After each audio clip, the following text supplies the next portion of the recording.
श्रीकांत, आज का मामला क्या है? दादा ठाकुर, ये दो भाई रघुनाथ और लखन रामलाल के बेटे हैं। माँ बाप के जीते जी घर, जमीन, जायदाद सब कुछ बांट चुके हैं। अब झगड़ा माँ बाप के बंटवारे को लेकर उठा है। माँ को अपने पास रखने के लिए तो दोनों तैयार हैं, पर बाप को रखने के लिए कोई राजी नहीं है। क्या ये सच है? जी दादा ठाकुर, माँ बहुत बूढ़ी और कमजोर हो गई है, इसलिए उसकी देखभाल करना मेरा फर्ज है। दादा ठाकुर, मैं बचपन से ही माँ को बहुत चाहता हूँ। माँ के बिना रह नहीं सकता, इसलिए माँ की सेवा करने का अधिकार मेरा है।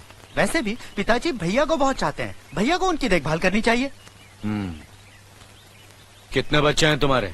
एक लड़का और एक लड़की है। और तुम्हारे? मेरा एक ही बेटा है दादा ठाकुर।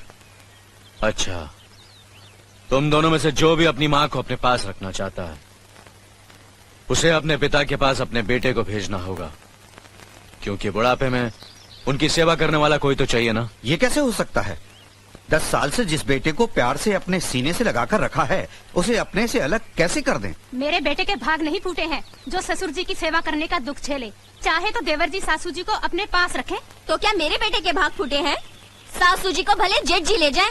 मैं अपने बेटे को नहीं भेजूंगा। मैं भी मेरे बेटे को नहीं भेजूंगा। तुम माँ को अपने पास रख लो। नहीं, तुम रखो। तुम रखो। तुम अपने पास रखो। तुम अपने पास रखो। खामोश!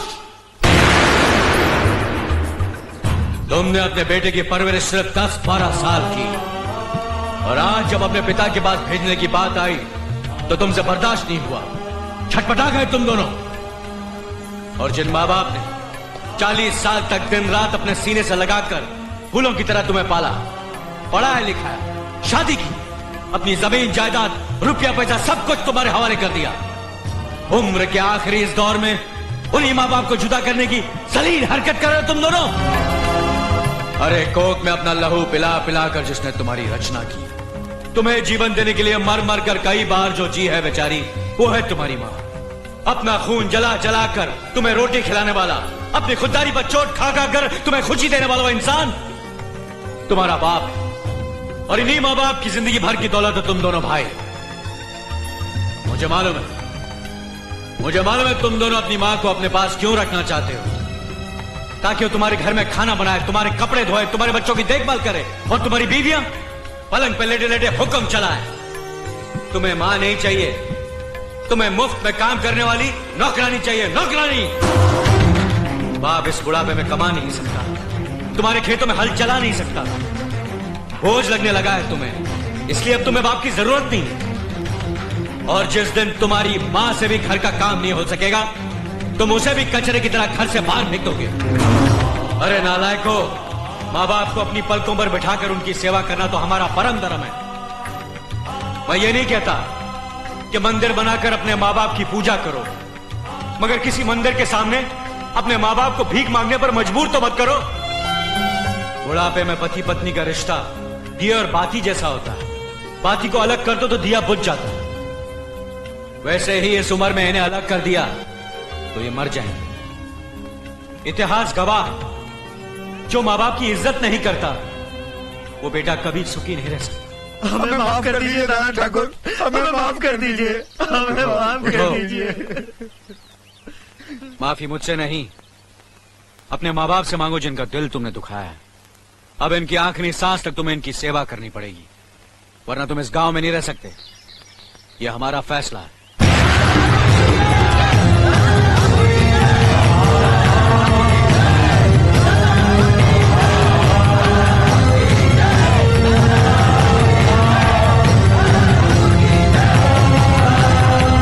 ये सरसों के नए बीज है। जितने समय में हम पहले एक फसल काटते थे, अब उतने ही समय में इन बीजों के द्वारा 2 फसल काट सकते हैं। और एक खासियत इन बीजों की यह है कि इनकी सिंचाई और खाद का खर्चा बहुत ही कम है।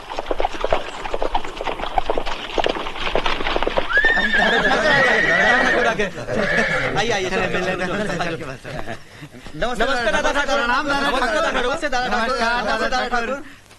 कैसे चल रहा है सब कुछ? नकुल जी से नई फसल बोने का तरीका सीख रहे हैं। ठीक से समझा रहा ना मेरा भाई? दादा ठाकुर, आपने नकुल को इतना पढ़ा लिखा कर हमारी भलाई के लिए गांव में ही रखा, इस उपकार के लिए हम हमेशा आपके आभारी रहेंगे। अरे कैसी बातें कर रहे हो, इसमें उपकार की क्या बात है? गांव में एक दूसरे की मदद करना तो हमारा फर्ज है। और फिर नकुल इसी मिट्टी में पैदा हुआ है, पढ़ लिख कर इस गांव की मदद नहीं करेगा तो और किसकी करेगा?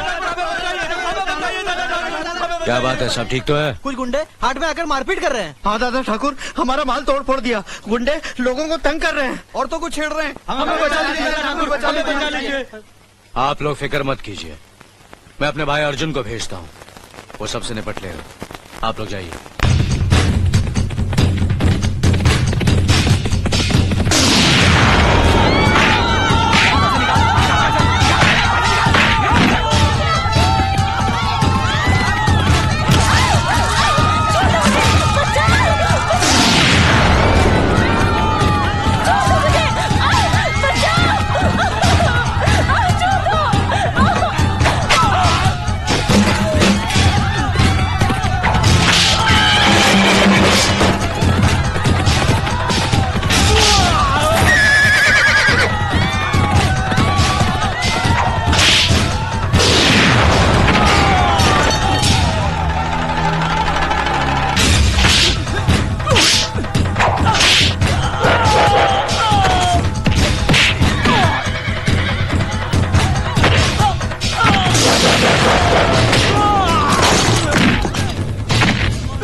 अगर दोबारा इस गांव में आने की कोशिश की तो यहाँ से तुम्हारी लाशें जाएंगी।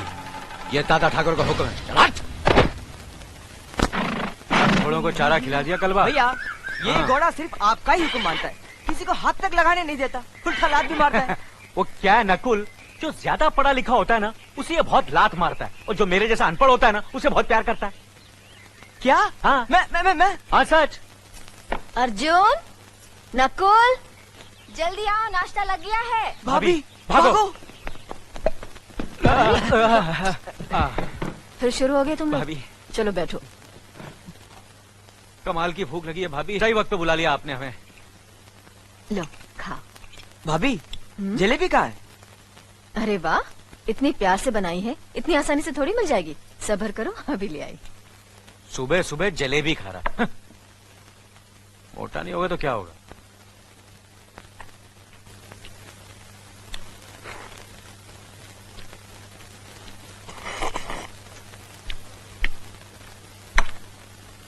भैया खाना तो ठीक से खाया करो, क्या भैंसे की तरह आवाजें निकाल रहे हो? भैंसे की तरह? अच्छा, तू मुझे सिखाएगा खाना कैसे खाया जाता है? छोटा होकर बड़े को सिखाता है? अरे वाह, इसमें छोटे बड़े की क्या बात है भैया? खाना खाते वक्त आवाज करना बदतमीजी होती है। क्या तूने मुझे बदतमीज कहा? नहीं भैया, आप सामान संभाल के बात कर। मैं तेरा बड़ा भाई हूँ। बड़ा भाई समझे? अरे ये सब क्या हो रहा है?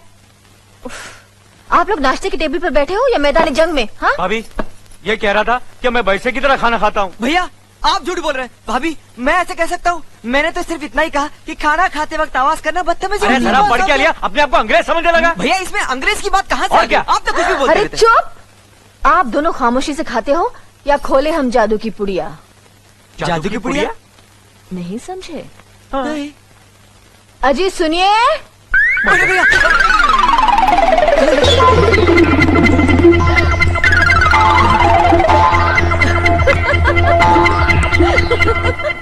ए माई, कुछ खाने के लिए दे, 2 दिन से भूखा हूँ। माफ करो बाबा, आगे जाओ। ए माई, खाने के लिए कुछ दे, 2 दिन से भूखा हूँ, पेट में अन्न का एक दाना नहीं है। ये लो। ना माई ना, मैं तेरे घर की भीख नहीं लूंगा। तेरे परिवार को बिरादरी से अलग किया हुआ है।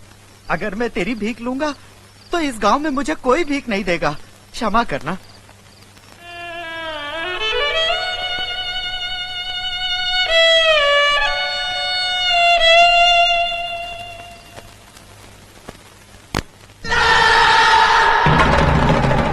हो गया तेरा कलेजा ठंडा या हमें और बेइज्जत करवाएगी? 18 साल से ये कस्बा बिरादरी मुझ पे थूक रहा था। आज एक भीख मंगा भी थूक के चला गया मुंह ढाके। 18 साल से अपमान सहने के बाद भी तुम्हें अक्ल नहीं आई है? क्यों माजी को ताने दे रहे हो? साली कमीनी, ये सब तेरी वजह से हुआ है। अगर तू अपनी इज्जत के बदले रुपया मांगती, जमीन मांगती, मैं सब देता, मगर नहीं। पंचायत को बुलाकर जबरदस्ती मेरी बीवी बन गई मुंह उठा के। तो और क्या करती है? क्यों अपनी मान मर्यादा को भुलाकर इसकी इज्जत से खेला था? मर्यादा को मैं नहीं, तेरा वो धर्म भाई गजराज ठाकुर भूला था, जिसने इस रास्ते की मेरे गले बांधकर 18 साल के लिए हमारा हुक्का पानी बंद करवा दिया। मुझे देखकर जो लोग अपना सर झुका लेते थे, वही लोग मुझे देखकर मुंह फेर लेते हैं। यहाँ तक कि मेरा बाप जब मरा था, उसकी अर्थी को कांधा देने के लिए कोई हरामजादा नहीं आया। अकेला मैं उसकी लाश को उठा के शमशान घाट गया। इस 2 टके की औरत की इज्जत लूटने की सजा इतनी बड़ी होती है? चुप कर नालायक। तू किसी औरत और उसकी इज्जत की कीमत क्या जाने? अरे सैकड़ों ठाकुरों की आन नीलाम करके भी एक औरत की इज्जत की कीमत पूरी नहीं होती। तुझे तो बहुत छोटी सजा मिली है। गजराज ठाकुर की जगह अगर मैं होती ना, तो सूली पे टांग देती तुझे। बस एक शब्द भी और बोली ना, लत्यार डालूंगा, फोड़ डालूंगा तेरा चेहरा। क्या तू मुझे लत्याएगा? मुझे? अपनी जन्म देने वाली माँ को? तुझे माँ का दर्जा मैंने दिया है। अगर मैं पैदा नहीं होता तो तू माँ नहीं बनती, बांझ कहलाती, बांझ। चल हट। तुझ जैसी औलाद से तो मैं बांझ ही रहती तो अच्छा होता।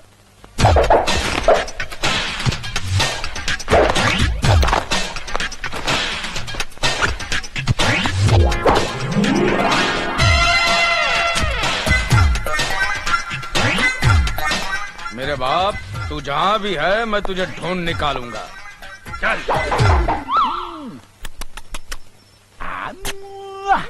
आ और माँ, आ और जा। घर में आते ना अपन ना आ और गा। एक अरे आप क्या सब हो लोग- गया? करते ना। काला ठाकुर, अरे चुप। कृपया आप यहाँ मर्दों में आ जाइए, यह औरतों की जगह है। अरे ये तुम्हारा मतलब मैं ये जो सुंदरी के साथ कर रहा हूँ वो मर्दों के साथ करूँ? माफ करना मास्टर, मुझे नवाबी शौक बिल्कुल नहीं है। खामोश, मैं जो कहता हूँ वो करो। देखो, मैं तुम्हारा हुक्म मानने वाला नहीं हूँ। मैं ठाकुर खानदान से हूँ। मैं वही करूँगा जो मुझे अच्छा दिखेगा। अरे कौन है? चुप, बाप के दिने ये सरस्वती के मंदिर में बैठकर रति की पूजा करना, ये तुझे शोभा देता है? अरे क्या कर रहा है ये? अरे हाथ निकाल वरना काट डालूंगा तुझे मैं। हाथ निकाल। अरे मार रहा है, ये मुझे मार रहा है, ये माँ के पुत्र मुझे मार रहा है। ए गोरा ठाकुर, बाप पे इस तरह हाथ नहीं उठाते। अरे मेरा बस चलता तो मेरे बाप की नसबंदी करवा के गांव के बाहर फेंक देता, लेकिन क्या करूं, ये साला मुझे बताता नहीं है कि मेरी माँ कौन है और कहाँ है। ओ गांव की माँ, मेरी शक्ल से तुम्हारी शक्ल मिलाओ, और अगर उसमें से कोई मेरी माँ है तो मुझे गले से लगाओ। ओ माँ, मिलाओ। नो माय सन, नो, इसमें तेरी माँ नहीं है। नहीं है तो? मैं तो टेम्पररीली तेरे लिए नई माँ ढूंढने यहाँ आया था। क्या बात है? अगर तूने मुझे लाठी लगाई तो मैं जिंदगी भर तेरी माँ का पता नहीं बताऊंगा, और तू भरतपुर की गलियों में माँ माँ माँ करते फिरता रहेगा, और तुझे तेरी माँ नहीं मिलेगी, माँ के पुत। हाँ, बार बार यही बात करके मेरे जज्बातों के साथ खेलता रहता है और मेरा गुस्सा हमेशा ठंडा हो जाता है।